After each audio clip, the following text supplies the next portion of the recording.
Olá pessoal, tudo bom com vocês? Meu nome é Mário Gandra e essa é uma aula de História da Biofísica. Eu uso essa aula principalmente como uma aula inaugural nas minhas disciplinas de Biofísica. Essa particularmente ela é apresentada como objetivo para os meus alunos da Faculdade de Farmácia da UFRJ para a sua disciplina de Biofísica.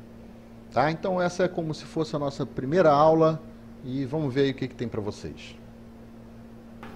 Então hoje é isso que eu vou falar, sobre essas ciências que estudam a vida, como isso começou, como isso evoluiu e como chegou, por exemplo, à biofísica, uma ciência relativamente jovem, né? Ou pelo menos uma sub-área da física ou da biologia relativamente nova.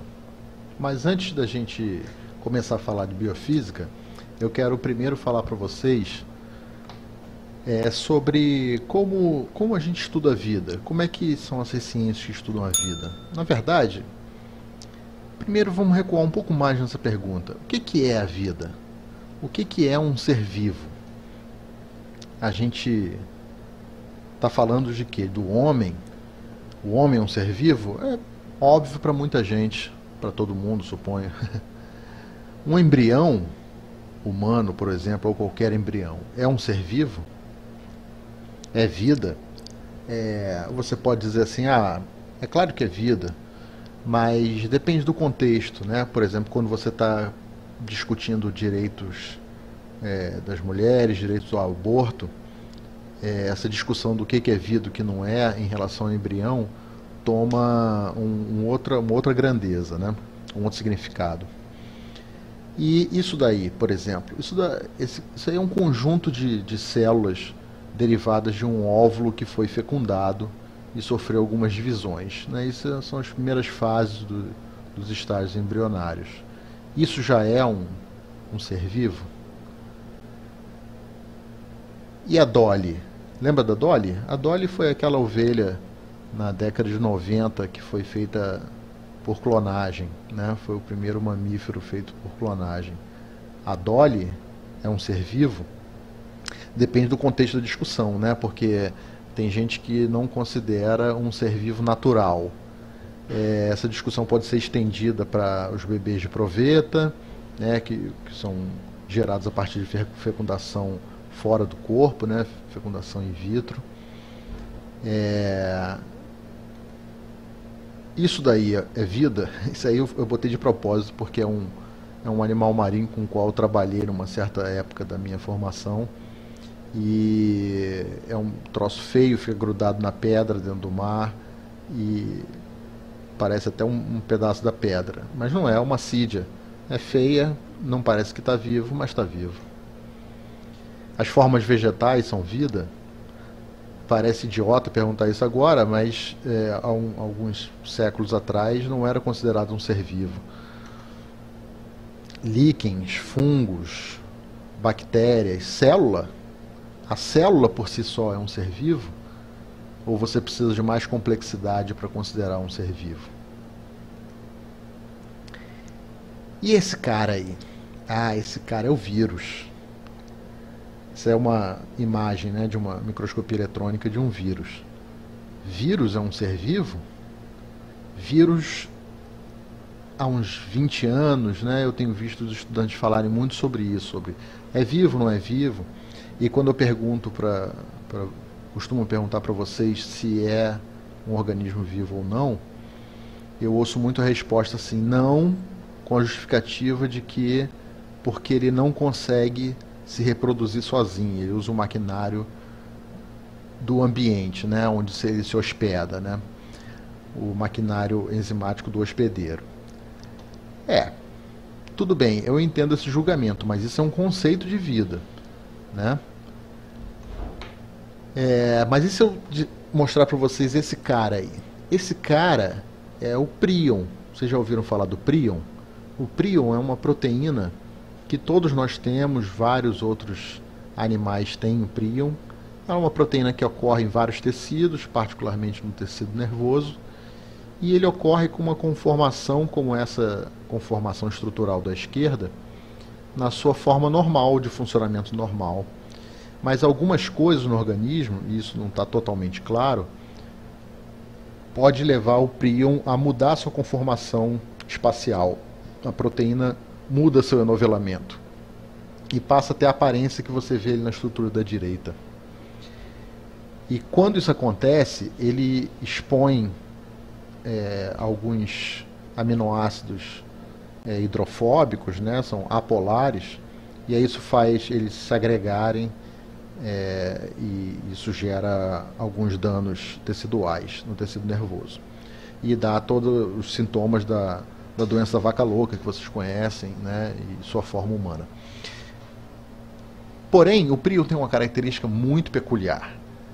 O prion mutado, que na verdade ele não tem nenhuma diferença do outro, a não ser a sua conformação espacial, ele, quando faz essa mudança, ele adquire uma capacidade impressionante, que é o seguinte: quando ele entra em contato com um prion normal, ele induz a modificação do prion normal para estrutura mutada. Ora, isso é ou não é uma duplicação? Se você, usando o material do ambiente, né, ele simplesmente faz alguém ficar igual a ele. Isso não é uma duplicação? E o bom e velho DNA? Na verdade, os bons e velhos ácidos nucleicos. Vocês devem saber que os ácidos nucleicos são capazes de se autorreplicar espontaneamente, mesmo sem a presença de enzima. A diferença é que isso é uma reação muito mais lenta e mais rara de ocorrer, mas pode ocorrer, é possível. Então, se a replicação do DNA é possível, o DNA é um ser vivo, eu estou querendo trazer a lógica lá do vírus. Então, o que é um ser vivo, na verdade? O que define um ser vivo? Essa definição é muito difícil de se fazer, né? Mas existem alguns conceitos que são aplicáveis em certas áreas. Por exemplo, na área do direito, quando você vai discutir a questão lá do aborto, a noção de vida é uma. Quando você vai trabalhar nas áreas de biofísica de partículas, biofísica de moléculas, estrutural, o conceito muda de novo. Então, o que a gente precisa para entender a vida, né? A gente precisa entender o que é que mantém a gente vivo. O que diferencia um ser vivo de um ser não vivo? Quais são as estruturas que a gente, como ser vivo, tem que o ser não vivo não tem, ou vice-versa? Como é que a gente faz para entender a vida? Como é que a gente estuda isso? O homem, ao longo do desenvolvimento das sociedades, desenvolvimento científico, pausa para pigarro, ao longo desse tempo, o homem foi desenvolvendo algumas ferramentas, alguns mecanismos de estudo para estudar a vida. Há uns séculos atrás, né, uns 5, 6 séculos atrás, das poucas formas que a gente tinha de estudar os seres vivos, particularmente o homem, né, agora eu vou focar mais no homem, era observar a anatomia dele. Eventualmente, em algumas situações, conseguia-se estudar a anatomia interna dos órgãos internos. Mas como a igreja bloqueou isso durante muito tempo, ou era feito clandestinamente, ou é feito só em alguma época ou em alguma região. E para que a gente fazia esses estudos? Para que a gente começou a fazer isso? Porque, na verdade, o interesse inicial não era diretamente entender como a vida funciona, mas por que a vida para de funcionar. Ou seja, por que a gente morre. Ou, melhor, por que às vezes a vida não funciona direito. Ou seja, por que a gente fica doente.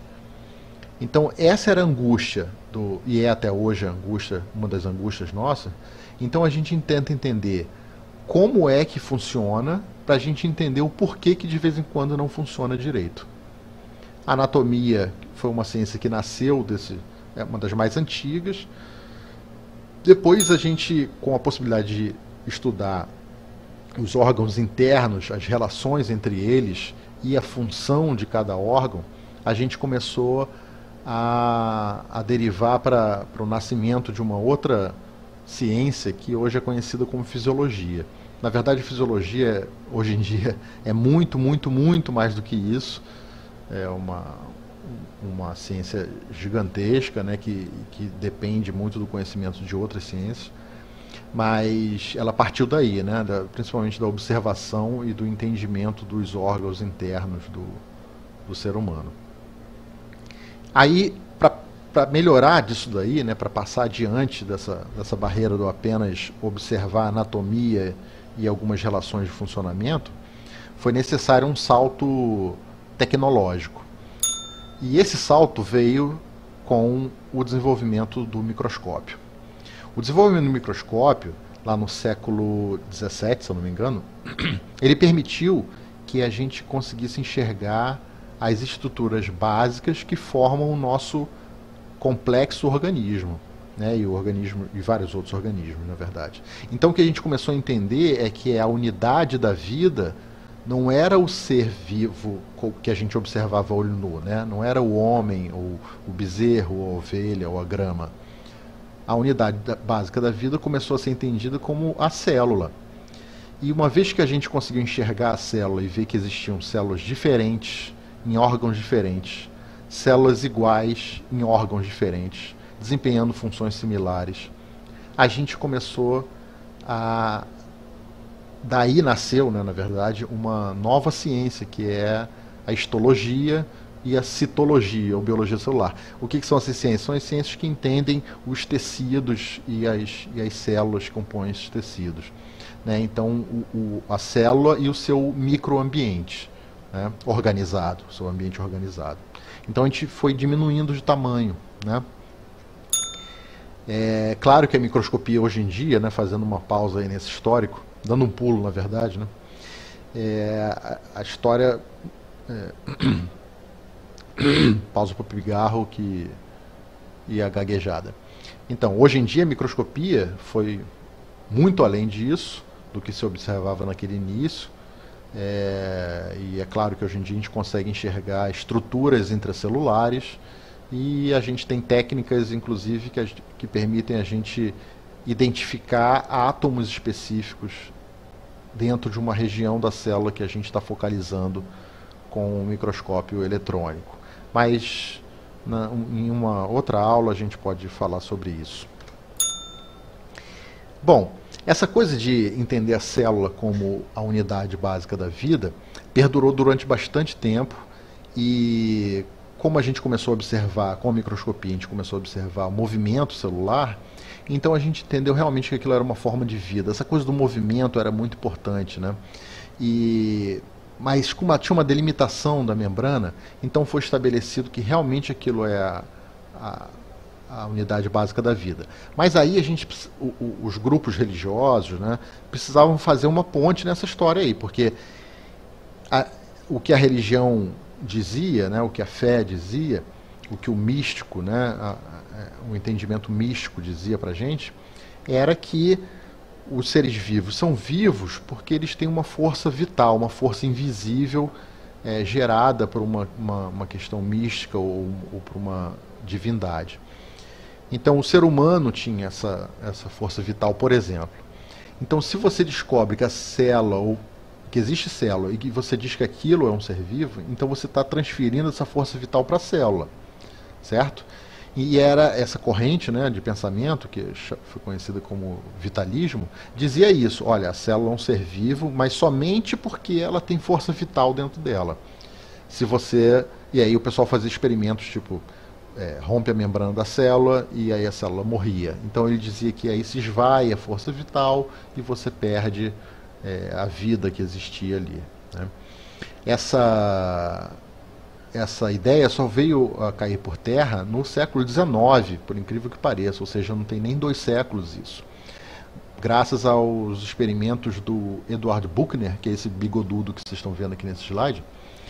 O Buchner, e não se esqueçam, tá, que no século XIX tinha muito papo de... A química estava se desenvolvendo, né, mas como ela estava nos primórdios, então você ainda tinha muita noção da alquimia, que é aquela coisa, que é uma mistura da química com um certo misticismo, né? E na alquimia se falava muito sobre essa coisa da transformação dos elementos, que a gente hoje vê como uma coisa simplória, né, das reações químicas, mas isso para eles tinha um atrativo muito grande. Então, as transformações que ocorriam dentro de uma célula era dito porque aquilo só ocorria por causa da força vital. Então, o Edward Buchner, ele foi um cara que fez um experimento que muita gente fazia com levedura, que era pegar a levedura, botar num meio de cultura com açúcar, né, sacarose, certos tipos de levedura, né, claro. E essa levedura fermentava, a gente sabe disso hoje, né, então ela fermentava aquele açúcar, aquela sacarose, e produzia CO2 e produzia também álcool, né, etanol. O que o Buchner fez foi um experimento praticamente igual, só que ele, antes de fazer o teste, ele rompeu as membranas das células dele, das leveduras dele. Então, o que aconteceu foi que ele forneceu sacarose e mesmo assim foi produzido etanol e CO2. Numa taxa muito mais lenta, mas foi produzido. Então, o que ele falou foi o seguinte: não tem nada de especial na vida. Existe uma lógica molecular, de funcionamento molecular ordenado, que faz as coisas acontecerem de uma forma mais ordenada. Mas se você tira aquilo que você chama de vitalismo, a vida, né, as transformações continuam acontecendo. O Buchner inaugurou, né, ele é considerado, não sei se é considerado, eu pelo menos considero, como um pai da bioquímica. Bioquímica é uma ciência que veio para explicar a lógica molecular da vida. E ela tem seu início aí mais ou menos na segunda metade do século XIX. E aí chegamos no século XX. No século XX é que a biofísica veio surgir. Na verdade, isso é um pouco discutível, vou falar isso já já para vocês. O que eu queria frisar para vocês é o seguinte, que a bioquímica foi uma ciência que derivou de quê? Ela derivou da química. Então, o Buchner e esses vários outros cientistas, eles tinham muito conhecimento de química, faziam reações químicas e detectavam os resultados dessas reações químicas. E isso foi definindo o que é a bioquímica, né, quando se aplicou isso para a biologia, para os seres vivos. Tudo bem, porque isso era relativamente fácil no século XIX, mas a biofísica é uma ciência que demorou um pouco mais para vir, porque detectar fenômenos físicos demandou a construção de equipamentos mais avançados. Então, a física sempre dependeu um pouco mais da tecnologia e, particularmente, a biofísica. Então, a biofísica ela veio muito casada no século XX com o avanço tecnológico. O avanço tecnológico e o avanço da biofísica sempre caminharam lado a lado, como bons amigos. Em relação à data de início de uma ciência, é impossível, né, a gente dizer, na verdade não existe como apontar isso. Mas alguns fatos foram muito importantes para você dizer assim que se iniciou uma nova ciência, né, nesse caso a biofísica.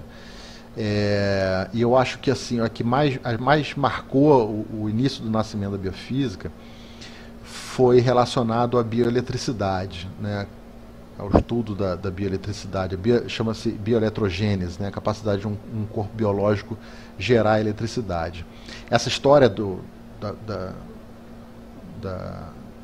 bioeletricidade é muito antiga, né, na verdade desde o século XVI, XVII, quando Descartes fez uma comparação entre o arco reflexo, quer dizer, aquele reflexo que a gente tem quando a gente é danificado, né, quando a gente sente dor, quando bota a mão em alguma coisa quente.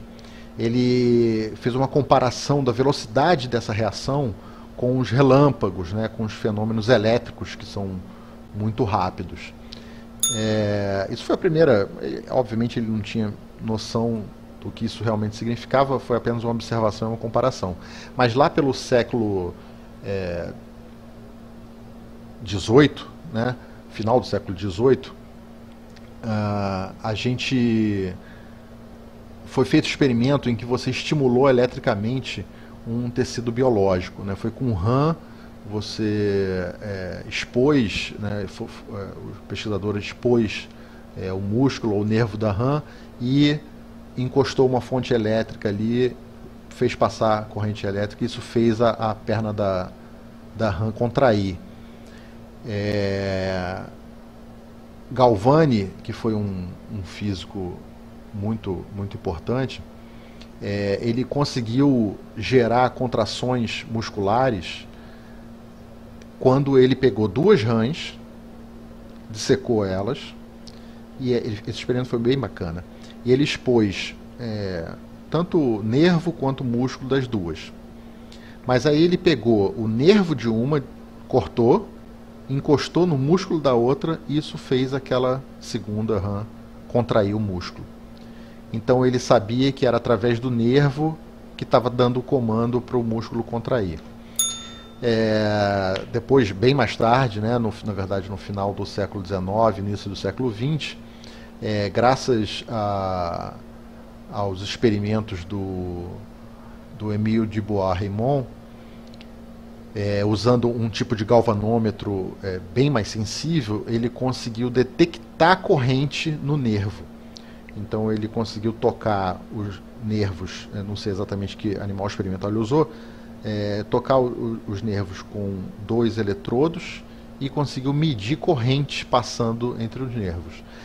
A gente considera então o Dubois-Reymond como o pai da eletrofisiologia experimental, ou seja, ele que começou a medir, a realmente medir, detectar e quantificar fenômenos elétricos em corpos biológicos.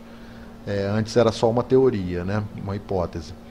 Então, se você quiser estabelecer uma data, uma época, a gente pode dizer que a eletrofisiologia experimental foi a área que fez nascer a biofísica, né? Então agora você estava testando fenômenos físicos em materiais biológicos, usando os conceitos da física para entender os fenômenos biológicos, para entender a vida.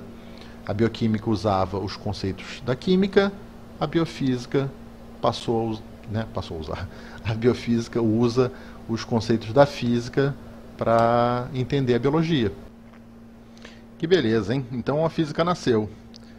Física nasceu, e o que ela construiu nesse caminho aí durante o século XX? O que ela adicionou de interessante para a ciência, para a pesquisa, para o entendimento das formas de vida e para o funcionamento da vida? Bom, vamos a alguns fenômenos físicos que levaram a desenvolvimento de técnicas e tecnologias para o estudo da biologia. Vamos começar com, digamos, o mais óbvio que eu já tinha citado aqui, que é a visão, né, a microscopia. Na verdade, o uso de lentes para melhorar a visão de certas estruturas já era dominado pela física há muito mais tempo, né, bem antes do microscópio, quando se fazia lunetas e telescópios, né, então para aproximar objetos muito distantes.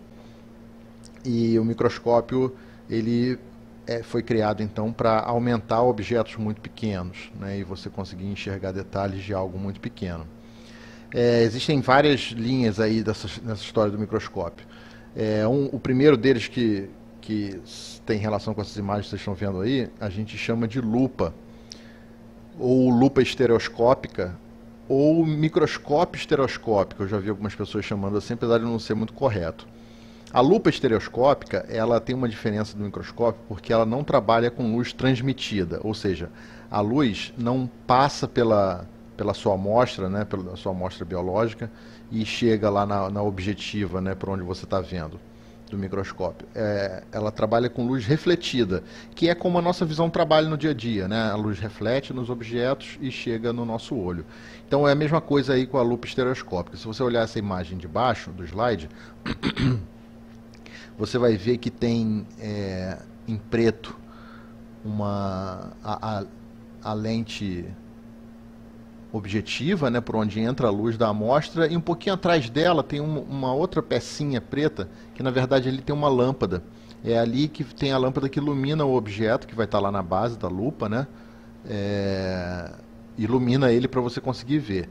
Por causa disso, as lupas estereoscópicas não aproximam muito, mas elas têm uma função muito importante, por exemplo, para você lidar com amostras vivas, amostras que você tem que dissecar, por exemplo, né? A lupa estereoscópica é muito usada para isso. Eu lembro que no meu primeiro estágio de iniciação científica, a gente trabalhava com um gânglio neuronal que ficam, os gânglios que ficam ao lado da espinha, né, da medula, só que eles eram retirados de embrião de camundongo, embrião de 14 dias de camundongo. Então a gente tinha que tirar o embrião, aí a gente colocava o embrião num suporte de vidro, aí na lupa estereoscópica, e com uma pinça muito fina a gente abria o embrião para poder pegar dentro do embrião os gânglios, e tirava esses gânglios e colocava numa placa de cultura. Então você só consegue fazer esse tipo de manipulação com o auxílio de uma lupa. E nesse caso a lupa estereoscópica é o ideal, porque ela tem iluminação e é bem apropriada para isso mesmo. Seguindo adiante, o microscópio óptico, como a gente conhece hoje em dia, né, em que você tem um sistema duplo de lente, na verdade, você tem uma lente objetiva que fica próxima à amostra biológica, e você tem um conjunto de lentes oculares. Ambas geram aumento, e com isso você consegue, num microscópio óptico, ter aumentos de cerca de 1000 vezes, talvez um pouco mais com algumas lentes, mas ele é em geral limitado a um aumento de 1000 vezes, ou seja, você usa uma objetiva de 100 vezes e uma ocular de 10 vezes, então você tem um total de aumento de cerca de 1000 vezes. A resolução é bem alta porque a luz é transmitida, não é refletida, e com isso você consegue observar detalhes muito próximos um do outro, né, na estrutura que compõe aquele material, porque você vai depender, na verdade, da distância entre os feixes de luz dentro daquela luz que está sendo transmitida através da amostra. Então você consegue ter uma resolução muito alta. A princípio você não trabalha com amostra viva, né? Porque para a luz transmitir através do material, você precisa que o material seja muito, muito fino. Então você tem que fazer corte, que a gente chama de corte histológico, corte num equipamento específico, né, chama micrótomo, que é para fazer cortes bem fininhos, de modo que a luz passe por ele. É claro que existem materiais biológicos vivos que são bem finos, e aí com isso você não precisa cortar ele, consegue usar um microscópio, tipo aquela pele bem fininha da cebola. Então alguns materiais você consegue, mas em geral você depende de fazer um corte com algum equipamento especializado. Claro, dependendo da estrutura, você vai precisar usar um corante também para poder fazer contraste de uma estrutura com outra. Mas isso aí é outra história, não vou entrar nisso. E, obviamente, tem o grande avanço disso, que foi lá pela década de 40, final da década de 40, se eu não me engano, que foi desenvolvido o microscópio eletrônico. O microscópio eletrônico ele funciona como o microscópio óptico, só que ao invés de você fazer um feixe de fótons, você faz um feixe de elétrons polarizados, e com isso você tem uma resolução absurdamente alta, você consegue ver detalhes muito pequenos. Esse feixe de elétron ele incide numa placa fluorescente, que é excitada por esse feixe de elétron, e aí você consegue ver as sombras, né? Então o que bloqueou o feixe de elétron você vai ver como se fossem sombras nessa placa. E obviamente você não vê a imagem direto nessa placa, né? Essa placa está ligada a um conjunto de sensores que é computadorizado, então o resultado é apresentado numa tela de computador. Você pode também usar alguns contrastes aqui, deve usar na verdade, né? Aqui você, para microscopia eletrônica, você tem um corte muito mais fino, ultra fino que a gente chama. Você precisa fazer uma proteção do seu material, do tecido que você está observando, das células, né? Você tem que cobrir ele com certas substâncias para ele não ser danificado pelo feixe de elétrons, né? Porque aquece muito a amostra e isso pode destruir a amostra, né?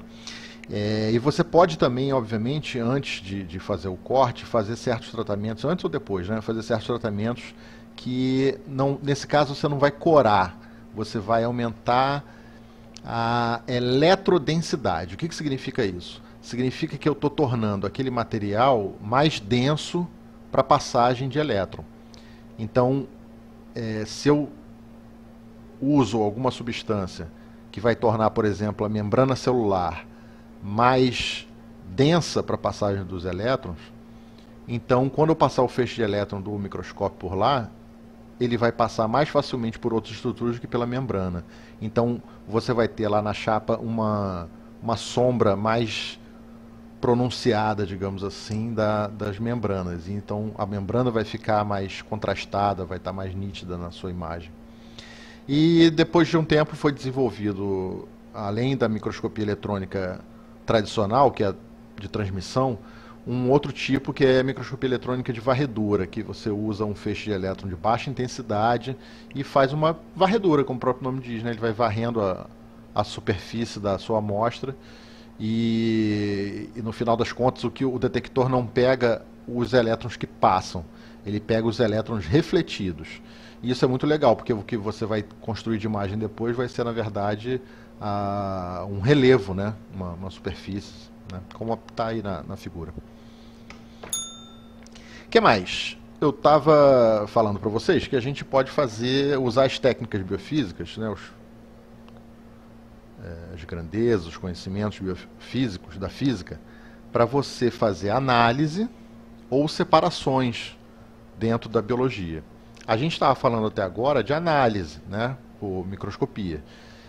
Mas um método, quando você vai pensar em separar uma substância da outra, uma célula da outra, um organismo do outro, você separa as coisas. Como é que você separa as coisas na sua casa, na sua geladeira? Você não separa de acordo com as diferenças? Eu vou separar, por exemplo, o leite da carne. O leite é um líquido, a carne é um sólido. Então, é assim que eu separo na minha geladeira. Tudo bem, esse é um critério. Que critérios da física a gente pode usar para poder separar materiais biológicos? Bom, como o slide está mostrando aí, primeiro que a gente pode pensar é por tamanho. Então, você pode fazer uma separação organizada por tamanho de quê? Não sei. Do que você quer separar? Separar células de tamanhos diferentes? Você pode usar filtragens, filtros com tamanhos de poros diferentes. Você quer separar organela? Organela por tamanho é algo meio complicado, porque ela pode estar muito condensada, agregada. Então, o que normalmente os cientistas usam é separar não por tamanho, mas por densidade. E aí, por densidade é relativamente fácil, porque você pode fazer isso com centrifugação. Então, você pega por exemplo, uma cultura de célula sua, e aí você rompe as membranas dessas células, né? Então as organelas vão ficar todas misturadas ali no seu meio de cultura, você pega esse meio de cultura e centrifuga. Quanto maior a força centrífuga, melhor você separa aqueles de baixa densidade, né? Então, se você usa uma velocidade só de centrifugação, o que vai acontecer é que você vai baixar, né, no tubo as organelas de alta densidade e deixar no alto do tubo as de baixa densidade. Isso é uma forma mais grosseira. Tem uma forma um pouco mais fina de fazer isso, que é você usar nesse tubo uma solução que é uma solução que sofre variação de densidade com a centrifugação. Olha só que coisa maneira. Pode ser feito com sacarose, tá? Que é assim, você faz uma solução de sacarose, por exemplo, e coloca lá as células rompidas suas, tá? E aí você bota para centrifugar esse tubo dentro de uma centrífuga a uma certa velocidade. Quando você fizer isso, a sacarose tende a descer no tubo. Então, quanto mais fundo no tubo, maior a densidade daquele líquido, porque vai ter mais sacarose, entendeu? Quanto mais para cima, menor a concentração de sacarose, por isso ele vai estar mais fluido, né? Menos denso, menos viscoso. E aí as organelas, elas, ao invés de separarem em desci e não desci, elas vão ficar organizadas ao longo do tubo, né? De acordo com um gradiente de densidade. Isso é bem legal. Essa aplicação de filtragem ou separação por densidade é usada também na hemodiálise, né? Na hemodiálise é realmente um filtro, né? Bastante dinâmico e eficiente, onde você passa o sangue e numa câmara está passando o seu sangue, na outra câmara, né, separado por uma membrana filtrante, tem um líquido que vai receber o excesso quer dizer, né, vai receber as substâncias que estão em excesso no sangue, né? E é um processo similar à osmose, é bem interessante essa filtragem da hemodiálise, bem eficiente também. Vamos para o próximo? Ah, bom, sangue, é isso que eu estava falando, né? Você pode usar a separação por densidade. Isso vocês devem saber, é bem rotineiro, né? Você colhe o sangue, centrifuga, então você separa plasma dos corpos celulares, né? Onde estão tanto a série branca quanto a série vermelha. Bem bacana. Isso facilita. Ah, vamos voltar, voltei um slide. Isso facilita bastante para você fazer contagem de célula, né? Hoje em dia, os contadores são todos automatizados, então você pode pegar a fração onde estão os leucócitos e pegar a fração lá do tubo onde estão as hemácias para fazer a contagem. Muito bem, passando adiante. Outro fenômeno físico, o som. O som, ele é uma sensação derivada de uma onda sonora. A onda sonora é um fenômeno físico, né? É uma das formas de propagação de energia no ambiente, né? Propagar como uma onda sonora, né? Que é uma onda bastante diferente da onda eletromagnética. E aí a gente tem dois caminhos interessantes. Primeiro é que a gente pode produzir som para estudar a biologia, ok? Então aplicar aquela onda sonora num corpo biológico e ter alguns resultados, daqui a pouco a gente fala disso.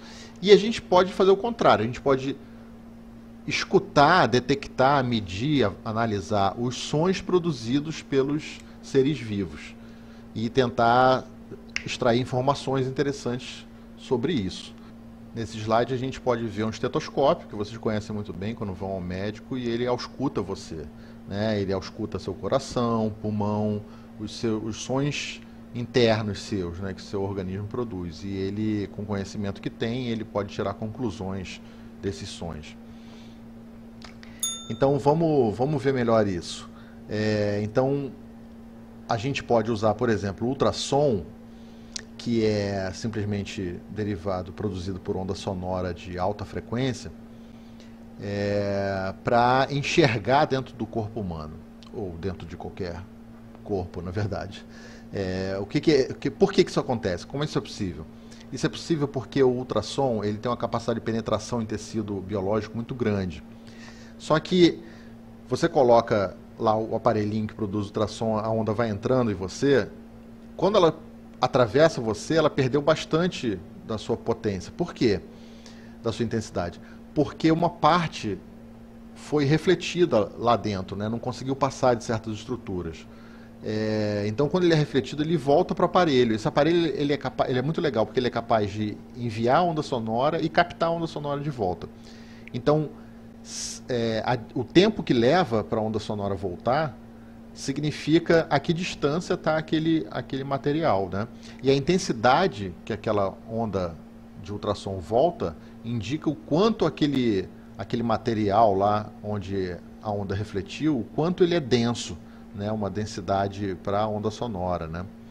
Muito legal isso daí. Você com isso consegue gerar uma imagem, né? Então você está ligado a um computador que tem um equipamento, um software que integra todas essas voltas, né, esses retornos de onda sonora e transforma isso numa imagem, constrói uma imagem com isso. É muito bonito, aí vocês já viram isso também, provavelmente. Você pode, baseado no que o eco pode fornecer para a gente consegue não só tirar fotos do nosso interior sem ser invasivo, né, sem ter que abrir o sujeito, como você pode também fazer filmes. Mas Mário sou eu, que está falando aqui. Vocês tinham alguma dúvida disso? Não, né? Mas Mário, por que eu vou querer filmar? Filmar vai me interessar quando eu quiser enxergar alguma coisa que está em movimento dentro da gente, certo? O que está em movimento dentro da gente? Sangue está em movimento, coração está em movimento. Na verdade, a gente tem outras funções para outros interesses em filmar, né? Mas esses são os principais. Então você pode ver se a circulação está prejudicada em algum local, se tem um aneurisma, se você pode ver se tem algum problema nas válvulas cardíacas, nas câmaras cardíacas, ou no simples movimento do coração, né? De contração. Vamos adiante. O ultrassom que eu estava falando para vocês que a gente usa para enxergar, né? Para fazer imagem, dentro da faixa de ultrassom, esse ultrassom para enxergar, ele é chamado de ultrassom de alta frequência. Se você usa as frequências mais baixas do ultrassom, existe um problema aí, porque essa frequência mais baixa do ultrassom, ela gera consequências. Que consequências são essas? São 3 consequências principais. Ela aumenta a permeabilidade dos vasos, dos tecidos, das células. Em segundo, ela gera calor. Ou seja, esse ultrassom de baixa frequência, ele é muito absorvido pelo nosso corpo, a energia dele. Tudo bem, então se eu quero fazer a imagem do cara, eu não quero cozinhar o cara, né? Então eu vou usar o ultrassom de alta frequência para fazer imagens. Mas eu posso querer fazer calor no indivíduo. Quando que eu quero fazer isso? Em recuperação de lesão, aumentar a permeabilidade vascular para melhorar a drenagem no tecido que está com edema. Então a fisioterapia, por exemplo, usa bastante ultrassom de baixa frequência, de forma inteligente, obviamente estudada, de forma terapêutica, né, para você tratar alguma patologia. Olha só outra coisa legal que eu posso fazer com som. Com certas faixas de ultrassom, eu posso aplicar no meu laboratório para várias coisas. Uma delas é bem simples, né, bem comum, que é você ter um banho-maria com ultrassom. Olha essa imagem de baixo aí nesse slide. Tá vendo? Aquilo ali é um banho-maria, onde você mergulha alguma coisa, e atrás das paredes ali do banho tem um equipamento que gera ultrassom. Esse ultrassom passa pela água. Por que eu quero fazer isso? Eu quero fazer isso para limpar a vidraria de laboratório. Às vezes eu preciso de um sistema de limpeza muito eficiente e eu não quero que nenhuma partícula fique presa nas paredes dos tubos de ensaio, da vidraria de laboratório. Então, para uma limpeza mais eficiente, depois que eu lavo bastante, eu posso botar mergulhado dentro do banho-maria com ultrassom, passar ultrassom para desprender qualquer outra impureza das paredes desses vidros. Eu também posso usar um equipamento que se chama sonicador, que é esse aí de cima, para sonicar a célula. Sonicar a célula faz com que eu faça um desarranjo na membrana das células e aumenta a permeabilidade. Isso é interessante, por exemplo, para eu colocar alguma partícula para dentro da célula, ou para estudar certas comunicações de membrana, receptor e tal. Opa, agora a gente saiu da onda sonora e viemos para a eletricidade. Desculpe. Muito bem, eletricidade a gente tem alguns usos bem interessantes. Também para romper membrana ou fazer desarranjo de membrana com um equipamento chamado eletroporador, que ele dá numa solução onde tem várias células, ele passa uma corrente elétrica de alta intensidade e você com isso faz um desarranjo momentâneo nas membranas celulares. E aí isso aumenta a porosidade, você pode fazer entrar alguma partícula que você queira que entre na célula. Você pode fazer eletroforese também, que é uma técnica bastante antiga e muito usada na área de bioquímica e tal, para você separar moléculas. Então você tem várias moléculas numa solução, você submete elas a um equipamento que vai separá-las dentro de um gel, né? Você vai botar essa solução com várias proteínas, por exemplo. E aí você vai botá-las inseridas nesse gel, aí bota esse gel numa câmara que vai gerar um campo elétrico nele, e aí as suas proteínas começam a migrar de um polo para o outro. Quanto mais carga tem a proteína, né, nesse caso, quanto mais carga negativa tem na proteína, mais ela corre para o polo positivo e com uma maior velocidade, né? E com isso, quando você para aquela corrida, né, você desliga o equipamento, você pode corar o gel para revelar onde estão suas proteínas, e aí você vai ver que elas estão em locais diferentes do gel, porque elas têm características de carga diferentes uma da outra. Carga e tamanho, você pode usar a eletroforese para separar por carga e tamanho também, mas isso é uma outra história. Tem outras aplicações legais para a eletricidade. Então a gente está falando de algo experimental, né, dentro de laboratório de pesquisa, normalmente, mas você também pode usar a eletricidade tanto para terapia quanto para diagnóstico. a eletrochoque terapia, ela ainda é usada para algumas situações, ela já foi muito usada de forma muito leviana no passado, né, para tratar certos distúrbios psicológicos, né? Vocês devem ter visto um ou outro filme falando de algumas barbáries como essa. Obviamente, a eletricidade foi usada também como forma de tortura em muitos lugares, particularmente aqui no Brasil, durante o período de governo militar. E você pode usar muito a eletricidade para o diagnóstico. Por quê? Porque a gente gera eletricidade. Lembra, eu falei até nesse mesmo vídeo slide aqui, eu falei da questão da eletrofisiologia experimental, né? Então, não só incidir a eletricidade no indivíduo, mas você captar a eletricidade que o indivíduo produz. E onde que a gente produz eletricidade? A gente produz eletricidade em todo o nosso sistema nervoso, no coração, né? O coração produz sua própria eletricidade. Então você pode usar, por exemplo, a detecção da eletricidade cardíaca, que é um exame chamado de eletrocardiografia, para você entender o funcionamento do coração, para ver se ele está saudável ou não, o funcionamento dele, né? Você pode fazer um outro que se chama eletroencefalografia, que é para você detectar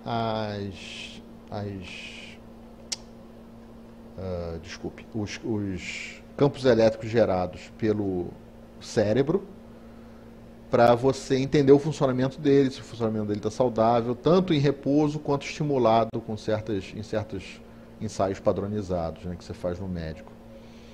Existe um terceiro que é eletroneuromiografia. O nome é difícil, mas vamos destrinchar esse nome. Eletroneuromiografia. Ele vai detectar a corrente, nesse caso, né, a passagem de corrente elétrica entre o nervo e o músculo. Eletroneuromio, mio de músculo. Isso é para você, isso você faz quando você quer diagnosticar certas doenças ou acompanhar certas doenças que estão relacionadas à contração muscular. Então você coloca um eletrodo no nervo do paciente e no músculo que aquele nervo está inervando, né? E dá alguns comandos de repouso e exercício para o paciente para você entender o que pode estar acontecendo ali naquela localidade. Obviamente tem a questão toda da ressuscitação, né, de que você usa eletrochoque para ressuscitar, então não é exatamente terapia, mas é manutenção da vida. Isso serve para você resetar o ciclo cardíaco, o ciclo elétrico cardíaco. Então, obviamente tem uma função muito importante médica aí nessa história. Opa, agora a gente está chegando às radiações. Tem toda uma questão aí da radiação eletromagnética, gigantesca de aplicação na pesquisa, mas eu vou pular. Eu vou pular porque semana que vem...